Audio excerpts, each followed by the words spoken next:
It's a good evening, everybody. Welcome to tonight's session of Health Living.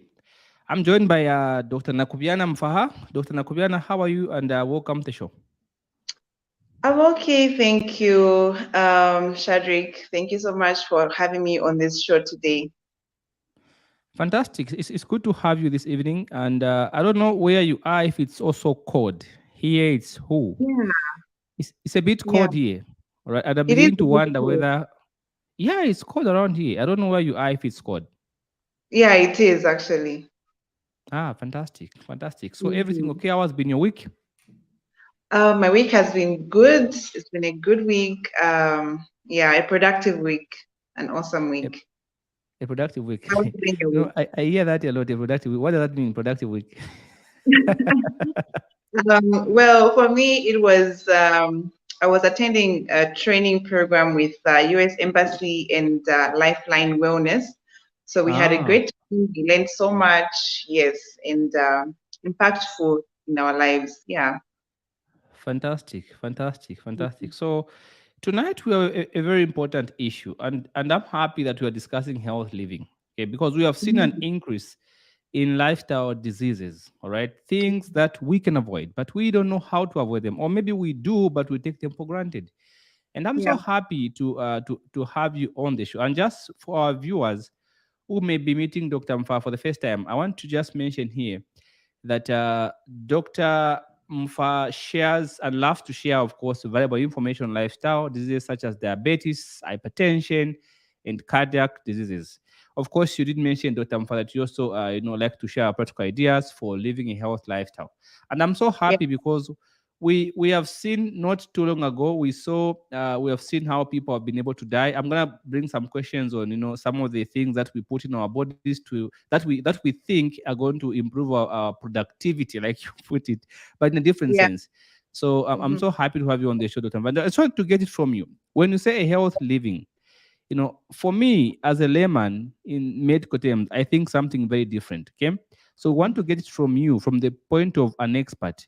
What does health living mean to you and what does it look like?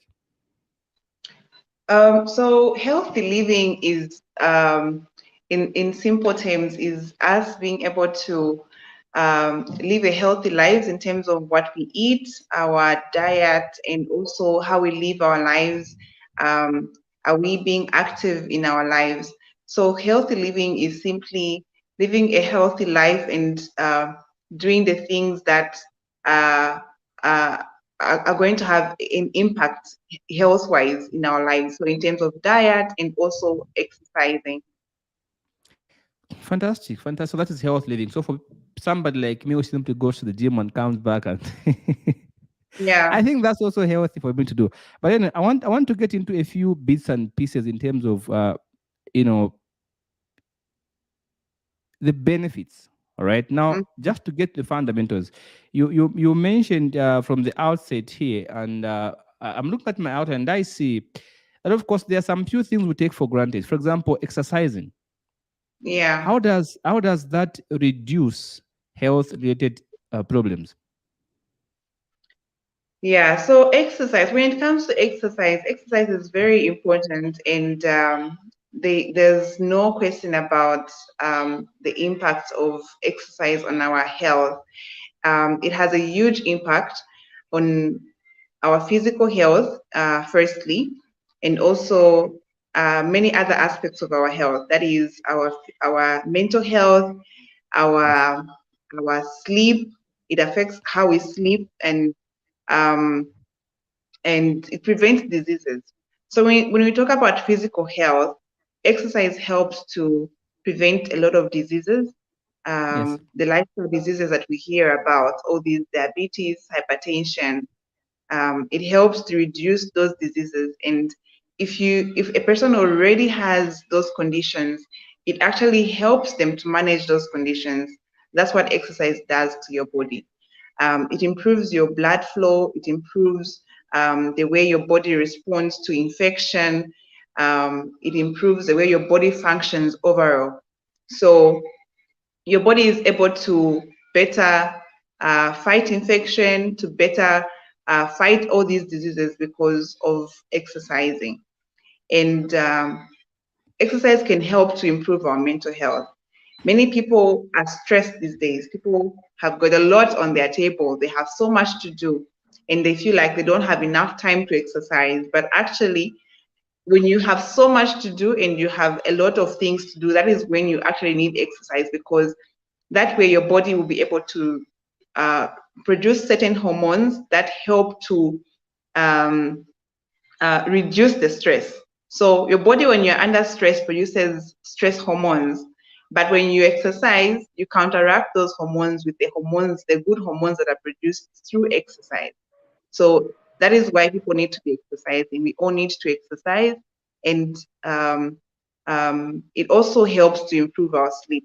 So if you have sleep disorders or you fail to sleep well at night, um, exercise will actually help to improve your sleeping. And Wow.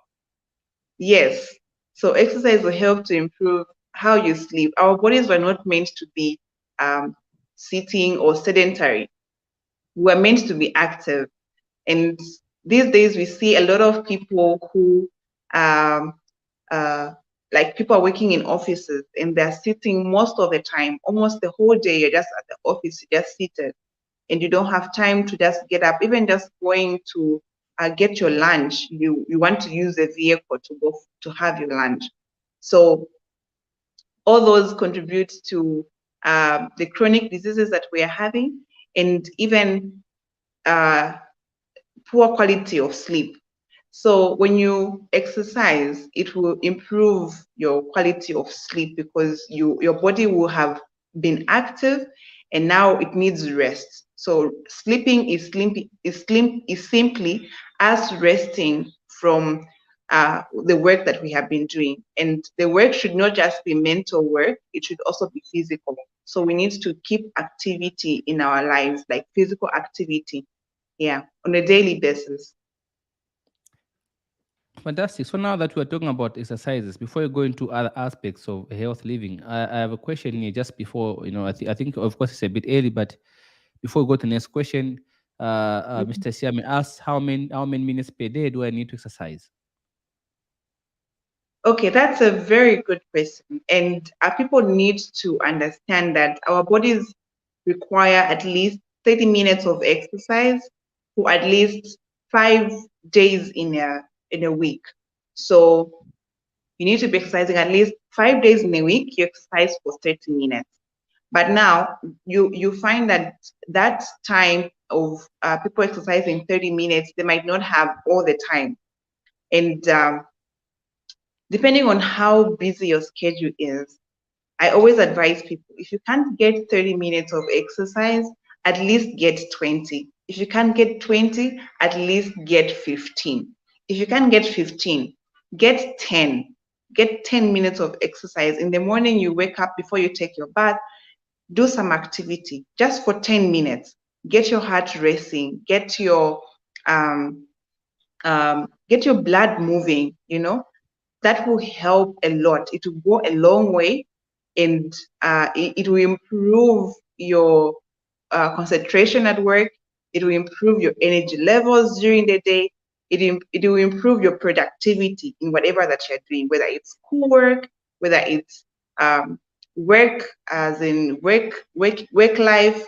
It will improve your concentration, your energy levels, your productivity. So it's important that at least you get some level of activities during the day. If you can't manage or make it in the morning, then at least find some time during the day. It could be even during your work hours. So if you're at work and you know that when you knock off from work, you don't have time and you are busy after work, you can squeeze in some 10 minutes during your work hours just to go and have a walk. Take a walk somewhere for 5 minutes, come back and sit down. Again, take another walk for another 5 minutes, come back and sit down. That way, you are improving your blood circulation, you are improving the way your body is using up energy. Because most of the times, as we are not using up all this energy that we're taking in, we're taking so much energy, we're eating so much and not using the energy that we're taking in. So that way, your body keeps now storing that energy as fat. So you end up getting more weight and becoming obese or overweight because you're taking in a lot of energy that you're not utilizing. So Ah, yes, yes. So you need to be able to use up the energy that you're taking in. So the most of the foods that people are eating these days are fast foods. So you find that these foods are loaded with so much calories, loaded with so much energy. So this energy that you're taking in, are you utilizing it? You're eating food that is meant to be eaten by somebody who lays bricks or is a builder, for example, or somebody who is a carpenter, because those guys use a lot of energy. But you are seated in the office on a laptop and you're eating that amount of food and you're not utilizing that energy. So in the end, this is how come now you end up getting all these diseases like diabetes and hypertension because your body is storing up so much energy and you're utilizing it, and in the end um, you create an environment for these diseases to thrive or to manifest, yeah, in a way. fantastic. And and I think that that's a very important question because it also touches me. All right, and I like Yeah. what you've explained when it comes to eating foods. For people like Mm-hmm. myself, I sit for longer hours on this chair. Sometimes I leave here midnight, and Mm-hmm. sometimes I'm here at 5. All right, so Yeah. for a person like me, is there some foods that you can recommend? Of course, I do go to the gym.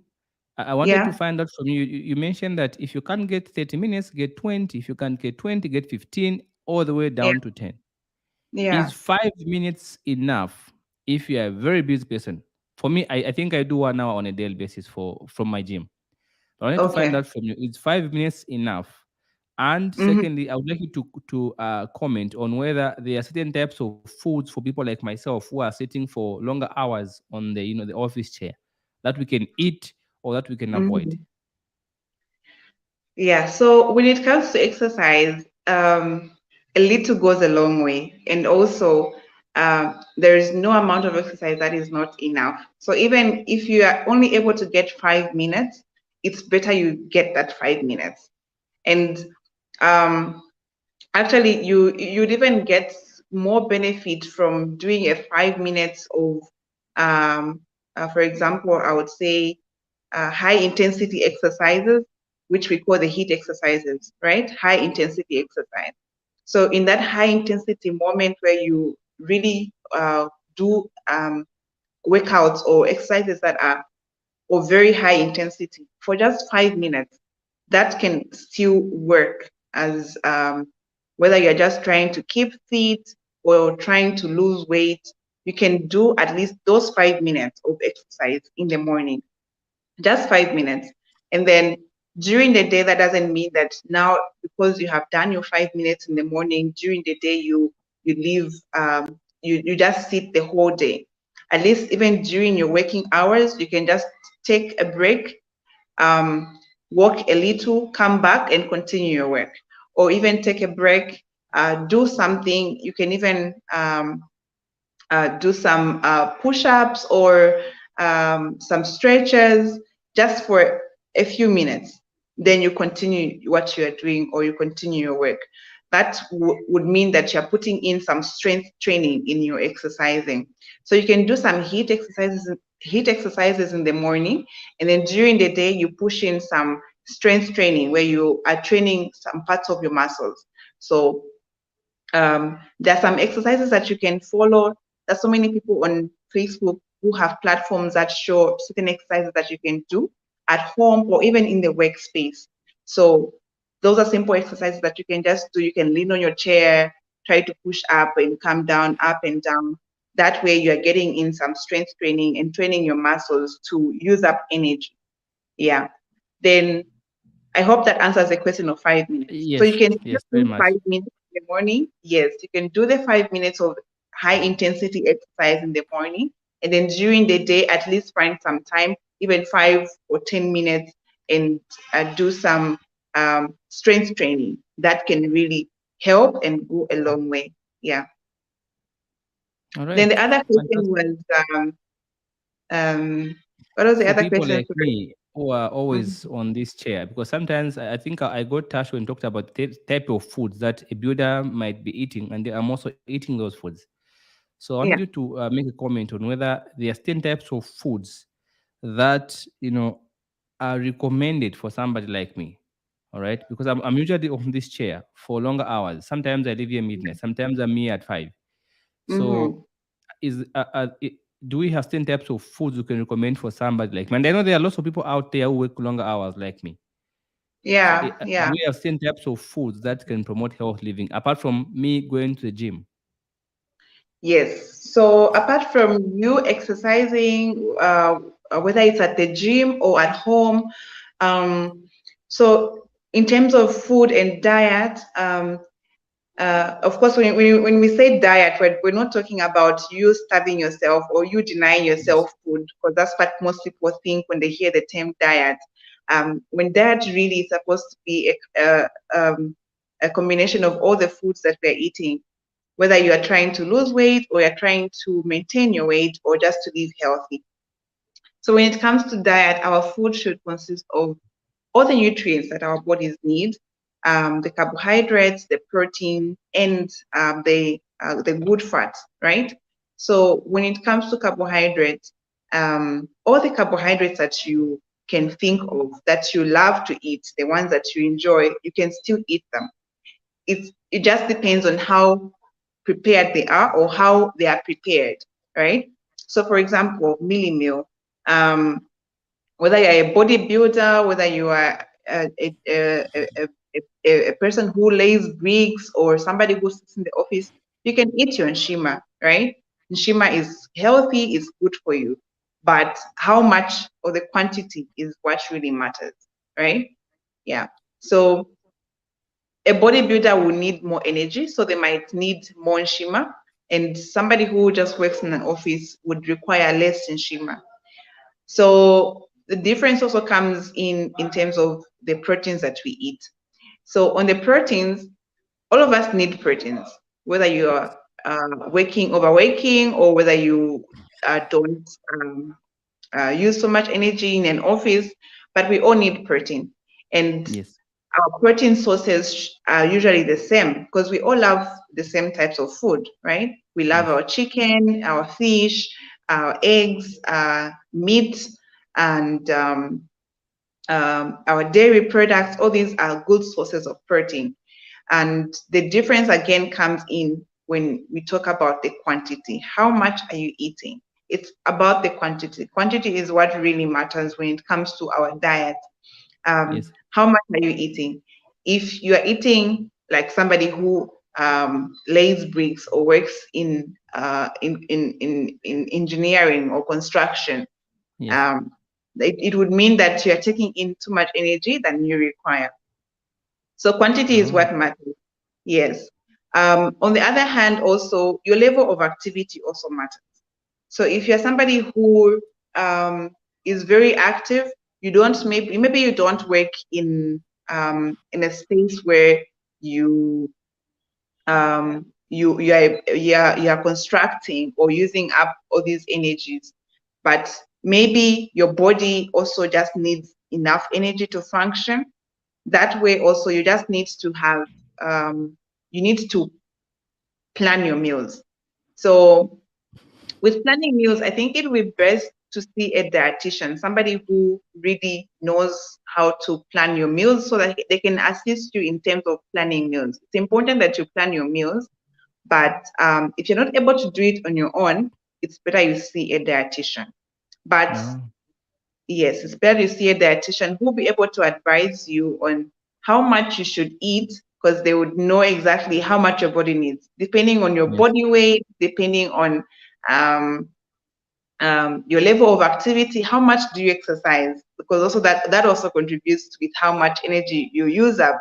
So if you don't exercise enough or you don't exercise so much, you might not require so much energy. But for people Oh who yeah. are exercising, people who have a certain body mass or a certain weight, they would require more energy um, um, compared to somebody who has less weight and doesn't really exercise that much.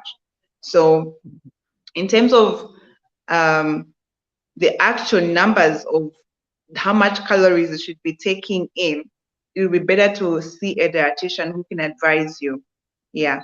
But overall, our bodies need all these essential foods, the carbohydrates, the proteins, our fats, they are all essential and we need them. And um, the quantity is what really matters when it comes to how much you're eating. So there are no specific foods to say these ones are specifically for bodybuilders, or these ones are specifically for people who work with construction and lift heavy things, and these are for people who are working the offices or whatnot.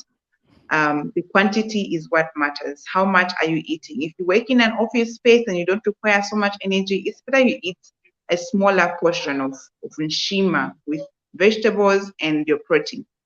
If you work in a space where you you lift heavy metals, or you are always lifting blocks or lifting heavy things, then you'd require a bit more energy.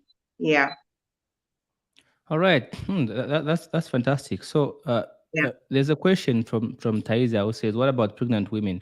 I'm sure it's in relation to types of foods we've been mentioning. Are yes. there some foods that are recommended that you can? I'm not sure if you're able to comment on that one for our friends who are pregnant, for them Yes. to promote a health living. Yeah. So for people who are pregnant, again, you need all the essential nutrients that we've talked about, your proteins, the carbohydrates, and your healthy fats. So apart from all these, you also need extra minerals from other sources, such as the fruits and your vegetables. So you need minerals to help the baby grow. And among these minerals that are essential for pregnant women is folic acid, and which is in the form of folate in the natural foods. So it comes in so many forms. It's found in so many foods. Um, the beans that we eat has enough folate. Our eggs, they have a lot of folate. So these are foods that we usually eat on a daily basis. So Yeah. our fish can provide us with enough folate. So apart from us getting this folate from the food, it's also important that the pregnant women consume or take in the folate tablets that our healthcare workers advise them to take. So if you're pregnant, you'll be advised to be taking your folic acid, because your body needs more of it during pregnancy. And that would help to prevent the baby from having certain defects and certain conditions that are not favorable. Yeah. So it's important that we eat, if you're pregnant, eat whole food, like eat foods that are whole, buy foods that are good, your carbohydrates, your proteins, your healthy fats. So carbohydrates, your shima, your rice, your pasta, your sweet potatoes, potatoes themselves. Among your proteins, you have your fish, eggs, beans, peas, chicken, meat. All these have got nutrients that our bodies need, and more so when you are pregnant. So pregnant women should not just eat delele um, with soda, because there are less nutrients there, you know? Yeah, Yeah, yeah. yeah. So they might be Oh, craving certain foods that are not good, but they should try as much as possible to incorporate the healthy food as well. Go an extra mile and be intentional. So buy the fruits that you need. If you we talk of getting fruits such as your apples, your watermelons. Um, these have got so much nutrients and so many minerals that our bodies need, not only for yourself as the mother, but more so for the baby that is growing inside. So try as much as possible to include your fruits and your vegetables in your diet, because that way you will be providing enough nutrition for the baby to grow as well. Yeah. fantastic. That's a Mhm. beautiful question right there. Oh, that's fantastic. So we have another question here from Mundia Rachel, who says, Yeah. again, in case of exercising, what other alternatives can one do, especially with heart related conditions. So there are those people who have heart related conditions. What is the alternative that we can advise, doc? Yeah, so when it comes to exercise, actually, there are so many other alternatives that you can do.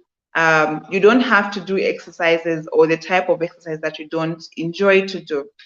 So this is what I always tell people. If you don't love going to the gym, then don't force yourself to go there. You know, you not enjoy it, and it's not a punishment. You don't have to do it like it's a must that you have to go to the gym. There are other forms of exercises that you can do, and if you love biking, for example, if you have a bike and you love biking, then you can use that as an exercise. So go for a bike ride your bike for 30 minutes. That would be good enough exercise. If you love running or jogging, you can do that as a form of exercise. If you love swimming, that's a good exercise. So depending on the type of activity that you love to do that activity. The idea is for you to have some activity during the day. So do the activity that you love to do. For people who have heart conditions, usually they are advised to do milder forms of activity. So you don't have to do intense exercises. You can do milder activities, milder exercises. So things like walking, that's a mild form of activity. Even riding a bike is not intense. Riding at a certain pace wouldn't be that intense. So you can do some activity, but just reduce on the intensity because of the condition that you might be Oh, yeah. having. So, yes. So if you have a heart-related condition, do the activity that you love to do, but just reduce on the intensity. Do not be so intense when you're doing those activities. Just do the milder forms of those activities. Yeah. All right. Wow, that's great. So I'd like to just follow up on that one. We have another interesting question, and Yeah. I would like to make a follow up before respond this one, Doc. For people with Mhm. heart problems, we have Yeah. seen more often than not that some people have been able to collapse, but also Mhm. there's this other issue that comes when you're overly stressed, for example, or when you're Yeah. anxious. All right. I'm not sure if it is related to foods that we eat. There's this issue where you have something like a panic attack. Mm. There are certain times, maybe like for me, for example, Yeah. caffeine. When I take caffeine, I feel a certain type of way. Ah. So I've been avoiding having too much caffeine. All right. So Okay. is a panic at can we attribute a panic attack to certain types of drinks that we take, or it is just something that comes because of anxiety? Yeah, so with panic attacks, usually it comes with anxiety. And like I said, exercise can actually help you to deal with anxiety. If you have anxious thoughts, you can actually use exercise as a way of dealing with those anxious anxieties that you might be having. So people who usually panic, it's because maybe they feel overwhelmed in that situation. They might be feeling so overwhelmed that maybe their heart starts racing, and then um, there's a dysregulation in how they start breathing. They tend to breathe faster, and then, all those symptoms of having a panic attack. Yeah. So in those times, it's better if the person can relax. Just try to relax, taking a deep breath, taking a breathe out, breathe in, and breathe out. And yeah, so let them try to breathe in and breathe out. And then also the other thing is that, um, um, sorry, let me just a minute. Let me just do something. I'm coming. All right. So, guys, we're having a conversation with Dr. Nakubiana, and we are discussing a health living. That's pretty fantastic. Dr. Nakubiana is, of course, an enthusiast of health living. She talks about beautiful health habits. and of course lifestyle diseases such as diabetes, heart conditions, and related issues. So welcome back, Doc, and you may please proceed. Yes, so I was talking about people who have anxiety. So with anxiety, like I said, you can try to take deep breaths in and out. Mhm. And for people who do other forms of exercise like yoga, it helps to relax you. So Yes. if you know somebody who does yoga classes, you can try to join yoga classes, and they can help to relax your mind, try to refocus your attention, and just help to relax your body. So that's how you can deal with anxiety. Indeed. The other alternative is to just exercise, the same exercises that we are recommending, where you exercise at home and do some form of activity. It helps to redirect your energy. And so with that, you after the exercise is done, your body will at least be able to relax, because you would have had built up a faster heart rate, and then during that time your body is um, is going to start now reducing that heart rate, and at that point your body will start to regulate your heart rate and also your breathing rate, and try to relax you.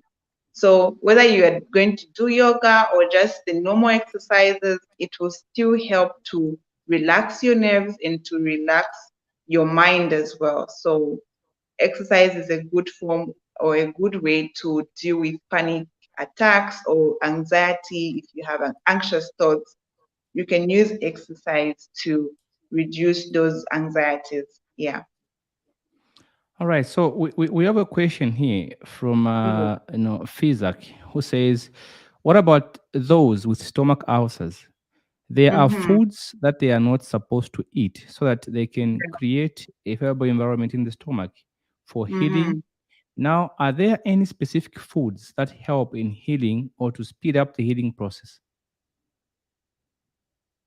Okay, so when it comes to stomach ulcers, I might not have all the information in terms of the foods that help in the healing process. Yes. Um, yeah, I might not have the best information on that, but I would advise that at least if you have ulcers, you try to reduce on certain foods. Of course, I'm sure people know some of these foods, such as foods that have a lot of spices, spicy foods.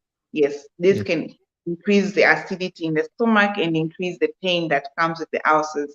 So reducing on the spices, and also reducing on certain foods that produce a lot of gas in the body or in the stomach. So the beans, the cabbage, all these foods can make the ulcers worse, right? So when it comes to foods that can help to relieve the pain or to relieve the heal or improve the healing of the ulcers, I might not be very sure. I would need to probably read more on it or research on it, just to see if there are any foods that are recommended for people who have ulcers to help in the healing process of ulcers. But overall, all the other foods are medicinal, right? So the food that we eat is medicine for our bodies. Take your food as Indeed. medicine, or you would take your medicine as food, right? So we need to eat the right types of food. Yes. Yes. So Fantastic. take your food, yeah, take your food as medicine, or you take your medicine as food if you don't take care of yourself.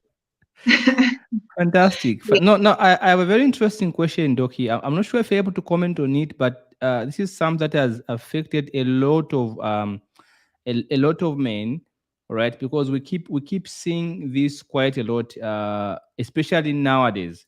So there's a comment here from Mr. Siame who says, "What is allowed amount of boosters?" All right. Mm. I'm not sure if you can comment on this one. Boosters is what he says, mutototo, that is allowed. I'm not sure if you can comment on that one. I'm not sure if you can pass. We'll pass it. Not at the moment. I don't think I can comment on that one. First of all, these boosters are not good for our bodies. Yes. So we don't even recommend that people should be taking boosters. So if you know somebody who is taking boosters, or if you're taking boosters, then it's better that you try to Stop or reduce. Yes, they are not good for your health. Yes.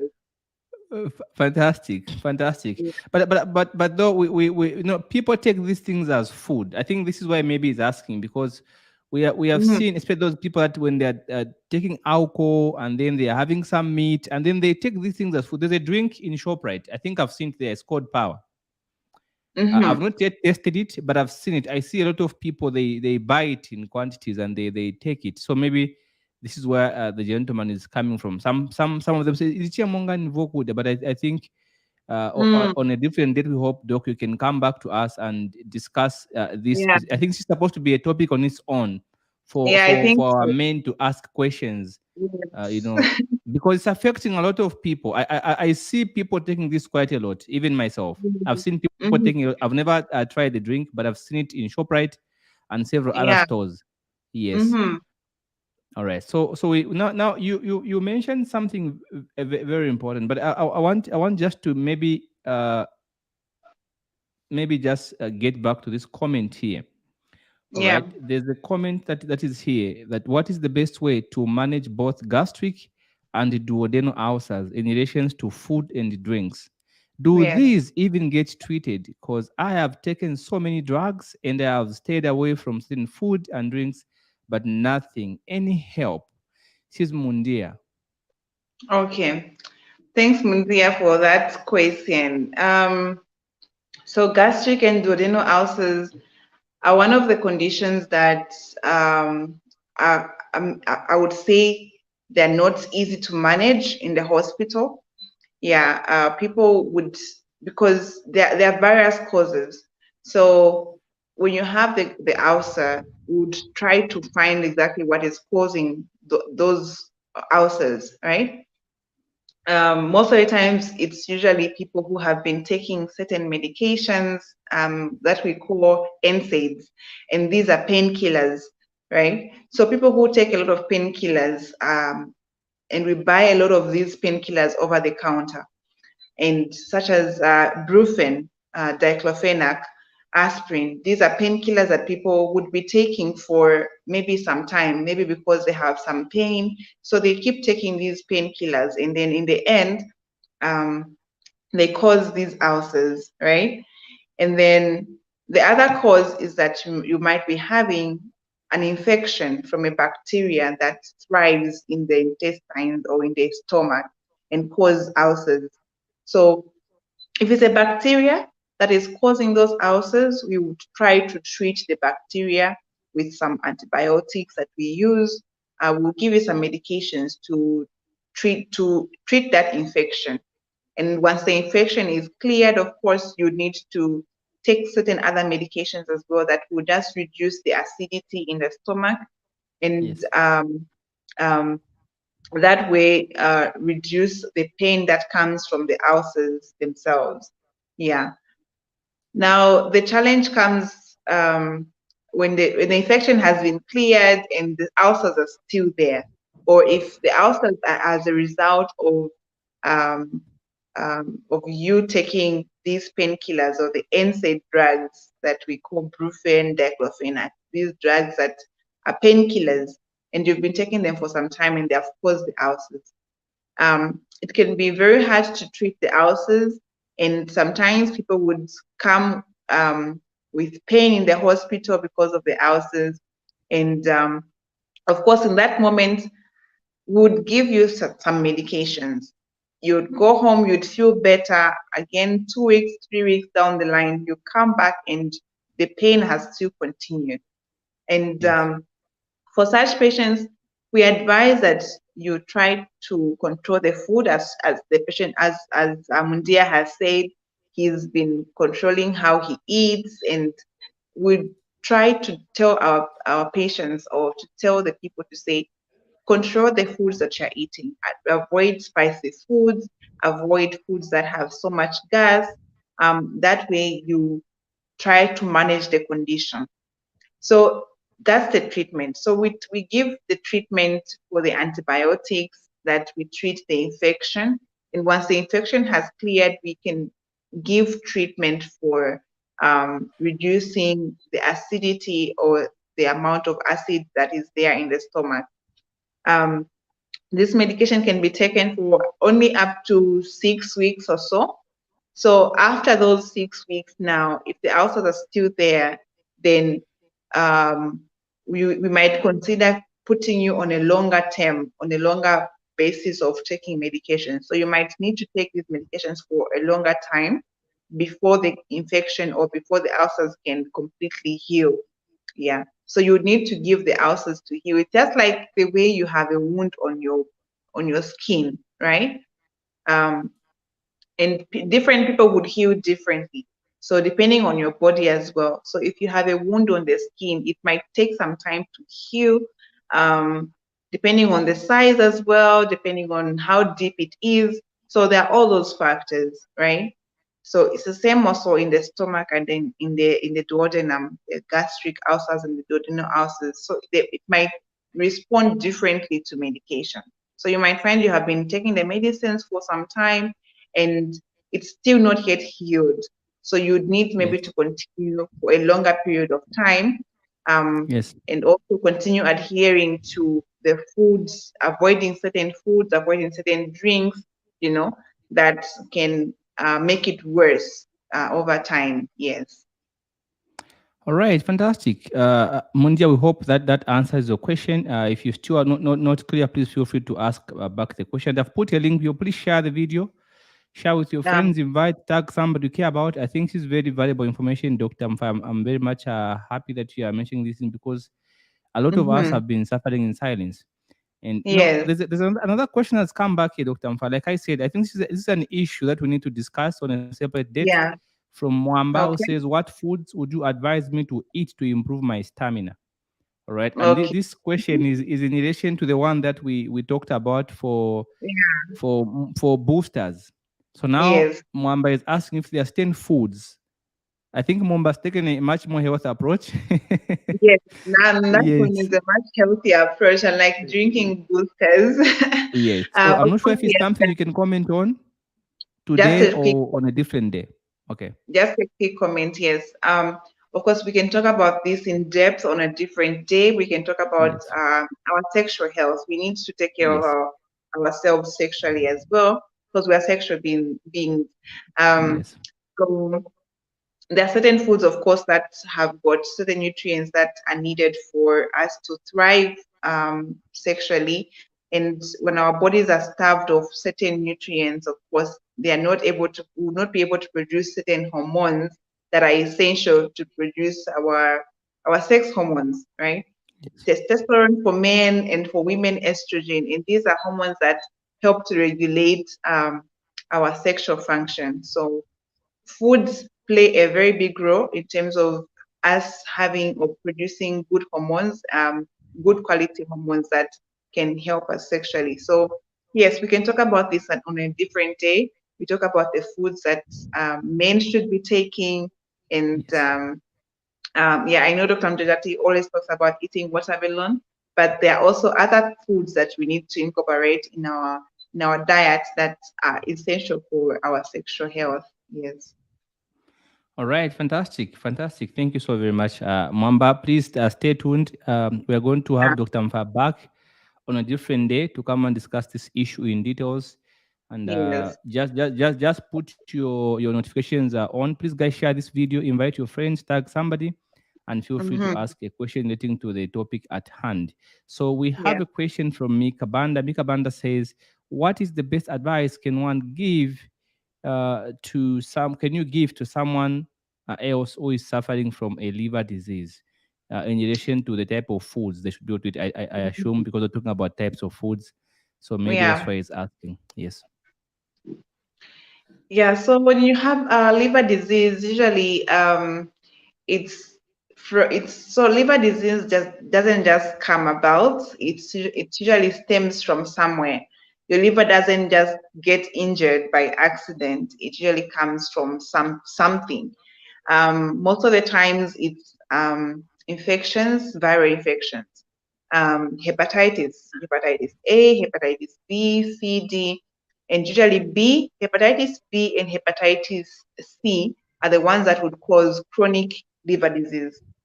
And also, it can come from alcohol. So there's what we call alcoholic liver disease. So people who take a lot of alcohol on a regular basis and they take too much of it can get to have a liver disease. Other times it can be an autoimmune where your body is just fighting itself. So there are certain times when your body recognizes certain um, antigens in the body and starts to fight your own organs, right? It can start fighting the liver and start causing autoimmune hepatitis. So to take care of our livers, we need to eat foods in the right quantities and the right amounts because our liver works as it's a machine that our body usually uses to detoxify our body and produce energy. Everything you eat basically goes through your liver. If you remember your alimentary canal, you remember that all the food that you eat goes to the portal system to the liver Yes. where it's regulated and all that. So everything that you put in your body has to pass through the liver. So we need to take care of our livers um, in terms of not taking drugs that are harmful to our bodies, not just prescribing drugs for ourselves. All these are things that we can do to protect our liver. So don't prescribe drugs for yourself. Go to the hospital, get the proper treatment for whatever condition that you might be having. Yes, that's one way that you can protect your liver. Don't eat certain things without knowing the impact they have on the body. There are all these herbal medications that people would recommend for you to take, but it's also important that we know how much of these medications that we can use. With herbal medicines, there's no regulation there. You just drink, or you're told, okay, make some lemon, put this and put that, put that. Sometimes those things that maybe you might be putting might be a bit harmful to the liver. So you need to regulate how much of these herbal medicines that you're taking, in as much as they are good and beneficial for the body, but also try to know the amount that you're supposed to take in. Yes, so that's one way of protecting the liver. If you have already liver disease and you have liver cirrhosis, for example, um, you might be advised not to take certain foods, especially foods that can cause increased blood clotting, because your body, when you have liver disease, your clotting system or clotting mechanism is reduced. So if you take certain foods that increase your clotting or increase your bleeding, you might end up bleeding so much because your clotting system or your mechanism is not working well because your liver is what produces your clotting factors. Yeah. So those are some of the things that we can talk about in terms of protecting the liver. Yeah. So Mika Banda is very grateful. He says, "Thank you so much for giving me this advice about liver disease. I appreciate so much." That's an emoji crying. Uh, I'm assuming Mika will need more talk. Yes. Yes. Mika, you can We you can can have that contact Dr. Mufaya, conversation. please, if you have Yes. more questions. I'm assuming that this is something personal to you. Please Yes. feel free to contact Dr. Mfa. Just search for Dr. Mfa Nakubiana on Facebook. You can inbox and you'll be able to pick Yeah. it up from there. All right. Sure. I'm sure there are certain types of advice that can't be given live on air like this. So here, Yeah. she may not be able to really get into details, but if you contact her privately, I'm sure you're going to be to talk. I'm assuming Dr. Mfa, you're going to do that in private more Yeah, sure. than here. Sure, no problem. You can contact me. You can send me a message on Facebook at Dr. Nakubiana Fire, and I'll be sure to respond. I'll be happy to respond. Yeah. So we have Olipa here who says, "Is it okay for someone with diabetes to take cloves?" Okay, so clove, yes, clove is good for our bodies. We can take clove, and I might not have all the details, but I know clove is a good herbal medication. So you can take it in your tea, you can take it in your porridge, you can take it in these concoctions that we make for cough syrups. Yeah, you add some lemon and some ginger, and you have a cough syrup that you can take. So clove is okay. You can take it even if you're diabetic, you can still take clove. It doesn't have any sugar in it. Um, yeah, you can take it. It's a good herb or a good herb, I would say. Yeah. So just to be clear, you can mix ginger, lemon, and cloves. Yes. How do you mix them? Do you boil the cloves, or you just? You boil the ginger together with the lemon, together with the clove. So you put in some clove, you cut your ginger, you cut your lemon. You can even add garlic in there. You can add some onions. Yes, you boil them together and just make a cough syrup. You add some honey at the end, and you have a cough syrup. Just a bit of honey. Of course, for diabetics, you can just take it like that without the honey because of the sugar. But if you're not diabetic, you can add just a bit of honey and you're good to go as a cough syrup. Okay, fantastic. That's interesting. All Yeah. right. So what we have now here, we have a few minutes, guys, to go. I see there are lots of questions coming for Dr. Mfa. Okay. We hope. There's Banda who says, Mr. Banda says, thank you so very much, Dr. Mm-hmm. Mfa, for more than advice on heart problems. Okay, that's fantastic, Okay. Banda. We appreciate that you find this information meaningful. Mungia Mm. says, okay, fantastic. That's thing. Thank you very much, guys. So we see all your comments. And we are, of course, Taisa says, please come back. I'm sure it's because he wants to come back and talk about stamina. All right.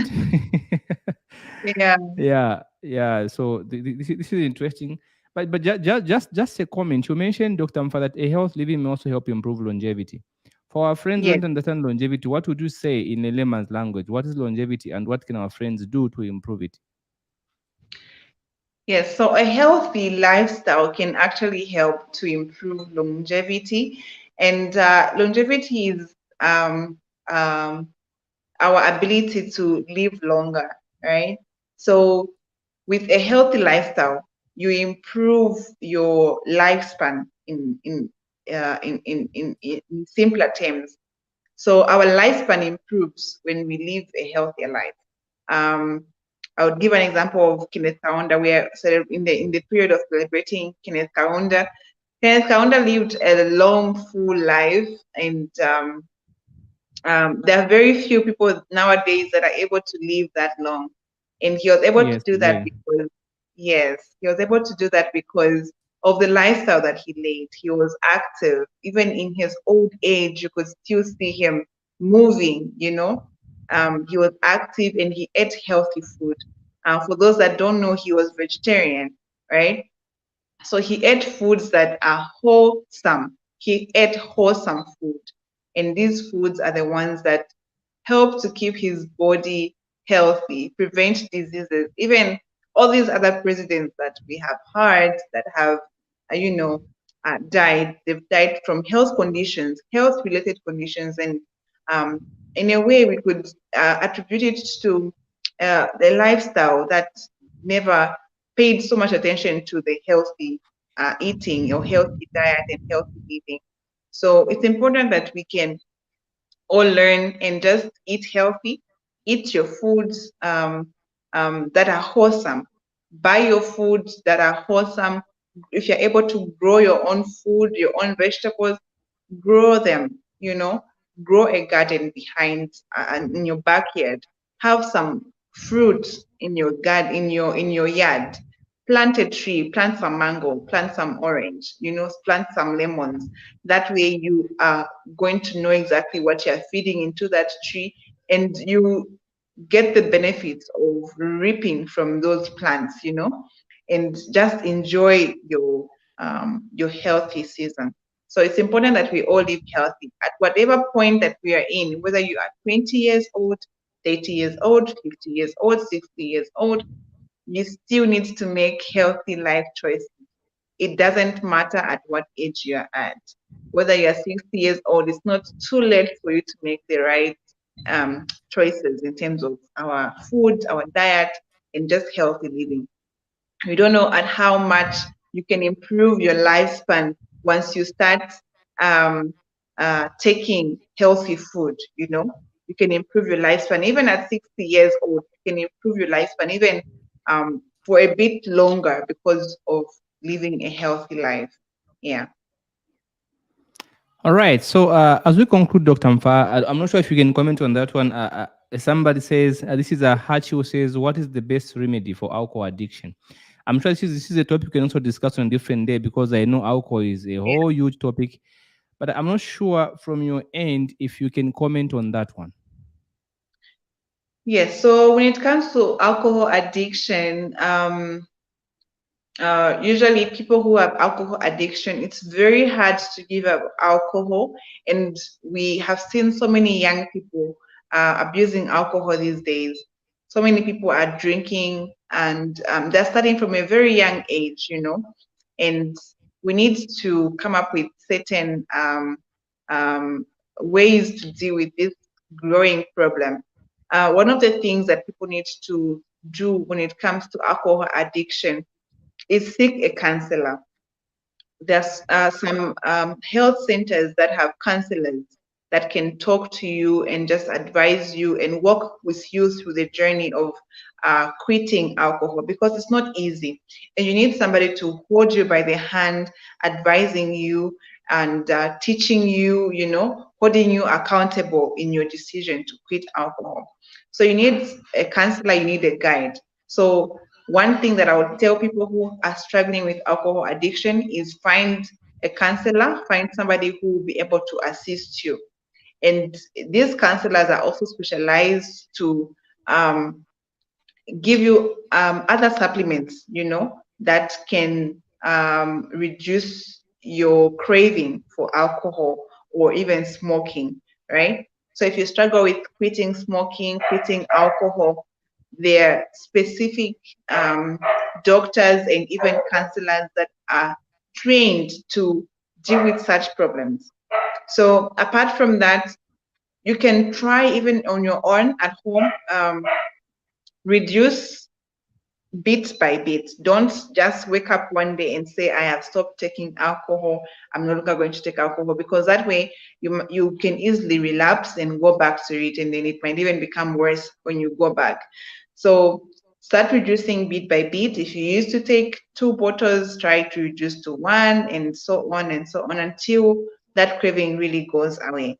And if you struggle with having withdrawal symptoms, because there are people who struggle with withdrawal symptoms where when they don't take the alcohol, they start having all these symptoms of feeling restless, and some people would even go into periods of psychosis, where they start talking irrelevantly and they start all these symptoms and even having seizures. So if you have those symptoms, if you're an alcohol addict, then you really need to get to a counselor, get to a hospital where you'll be given all these treatments um, that that will benefit your body in that period of you trying to quit the addiction. Yeah. All right, fantastic. Dr. Mfa, I can't thank you enough for this valuable information. I've learned a lot. I'm never the same after this session. And, Okay. our audience, thank you so much for asking such constructive questions. Yeah. Taija says, thank you so very much, Doc. Odpa says, thank you, I'm learning. All right. Bernard says, thank you very much for more than advice on, heart problems. So Bernard comes back and says, this topic is educative. Thank you so much. So I'm also grateful, Dr. Mfire, for your valuable insight. And for No, our dear thank you so friends, much. For having me here. It's been great talking to all of you and interacting with all of you. Yeah, I've learned so much from you as well with all the questions that you guys have been asking. Thank you so much for the interaction. Yeah. indeed. So, our dear friends, please feel free to contact Dr. Mfa for a private consultation so that you may be able to get much more clearer information, because we only have 1 hour on our show. So we Yeah. can't, of course, truly explain everything. But I'll be glad to hear that some of you are actually coding, and Dr. Mhm. Mfa says she'll be more than happy to respond. Maybe just to share your contact details once more for those who may want to reach you. I understand the Facebook page also goes by Dr. Mfa Nakubiana, and the same with Yes. YouTube channel. But maybe Yes. there are other ways of contacting you. Yes. So apart from reaching me on my Facebook page, you can send me a WhatsApp message on 0973 44 6844. Yeah, you can send me a question if you have any questions that you might be having. You can reach out to me and I'll be sure to answer. Yeah. So that's the question there, 097778. 73. Okay, 446844. Yes. Okay, so guys, that's the number you can call Dr. Mfa on 0973 a WhatsApp message. Yes. Right. What's So up?